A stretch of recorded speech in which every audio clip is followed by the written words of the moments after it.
Kita masuk ke dimensi niskala. Di sana banyak tersimpan memori. Dalam alam semesta ini banyak tersimpan memori. Sama seperti Google. Ya.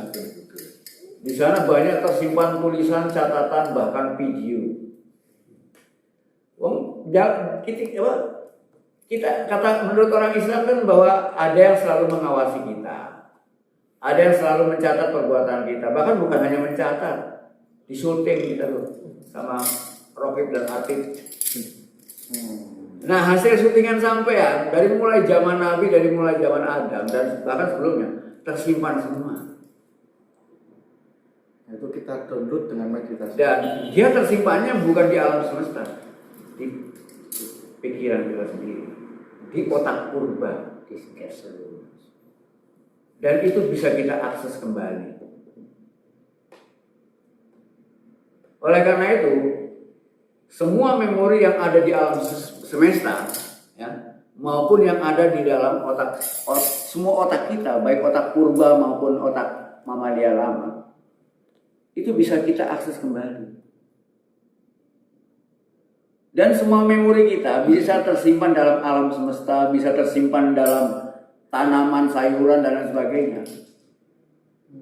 Pada saat kita makan, itu kita sedang mengumpulkan semua memori.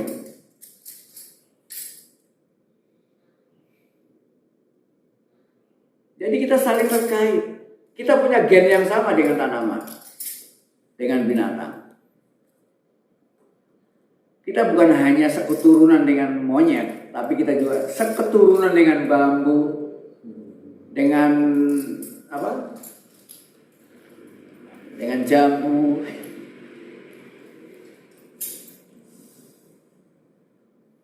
Ketika orang melakukan penyelidikan lewat tanaman, nggak jauh beda orang melakukan penyelidikan lewat binatang. Orang mampu merubah atau orang mampu menciptakan spesies-spesies baru lewat mengawinkan antara tanaman yang satu dengan tanaman yang lain atau benih yang satu dengan sari yang lain sehingga muncullah. Banyak kita lakukan, misalnya akarnya dari pohon ini, ya kan? Batangnya dari pohon ini. Iya kan? Akarnya beda, batangnya beda, ya kan? Sehingga yang tumbuh apa jadinya? Ini percobaan-percobaan yang dilakukan manusia bisa melahirkan sebuah kebaikan atau malah juga bisa melahirkan racun. Dan manusia sudah mampu menciptakan hal-hal seperti itu lewat melakukan berbagai macam perkawinan. Belum binatang-binatang. Sehingga mungkin akan muncul monster-monster atau mutan-mutan, ya kan? Nah, apalagi kalau modifikasi ini dilakukan terhadap manusia. Mungkin mencoba untuk mengawinkan unsur-unsur manusia dengan binatang agar diperoleh sosok makhluk yang mungkin lebih kuat.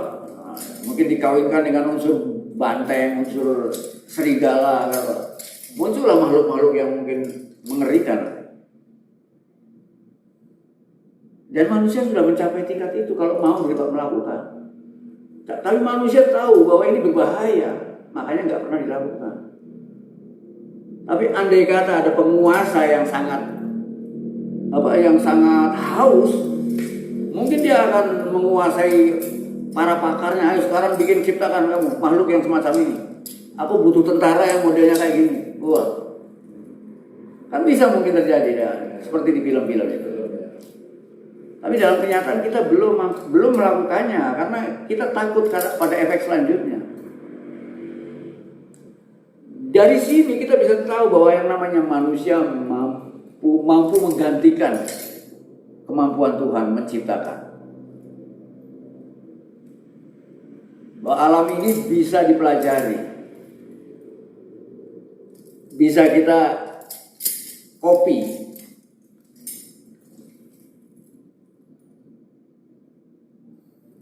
bukan hanya bikin apa, bukan hanya bikin telur goreng saja. Udah lebih jauh, kita jangan ketinggalan informasi tentang itu. Terus yang kedua di episode kedua 10 antri. kalau 8 lagi terus terjadi kelahiran yang disebutkan dalam Quran kiamat. Nah, sejatinya kiamat itu terus bagaimana? Tahu nggak kata-kata kiamat dari mana? Kiamat itu menjelaskan waktu yang sebenarnya, hari yang sebenarnya. Sedangkan hari yang sampean alami bukan hari yang sebenarnya. Hari-hari yang dikeruhkan atau dikotori oleh berbagai macam konsep. Sehingga seolah-olah hari itu banyak. Ada hari Minggu, Senin, Selasa, Rabu, Kamis, Jumat, Sabtu. Padahal hari sebenarnya itu hanya satu. Sekarang. Nah, kalau sampai mampu mencapai pengertian bahwa hari sebenarnya hanya satu, itulah yang disebut hari kiamat.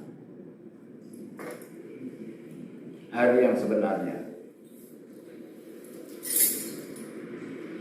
Apabila sampai mampu menghancurkan yang duniawi, termasuk konsep-konsep sampean tentang waktu, maka sampean mampu melihat kenyataan apa adanya tanpa konsep apapun. Mampu melihat kenyataan tanpa konsep apapun.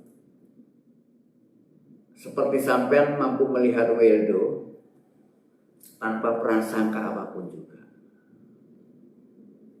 Kalau sampean melihat Weldo dengan segala macam prasangka, yang gak suka Weldo mungkin menyebut Weldo jahat. Yang senang Weldo mengatakan Weldo itu baik. Buang semua prasangka, lihatlah Weldo sebagai Weldo, bukan mengikuti prasangka sampean. Itu yang disebut dengan kata-kata sebenarnya. Maka lihatlah kenyataan ini, lihatlah waktu dan hari ini sebagai hari yang sebenarnya, bukan mengikuti konsep-konsep yang kita pahami. Karena semua konsep itu adanya di sini.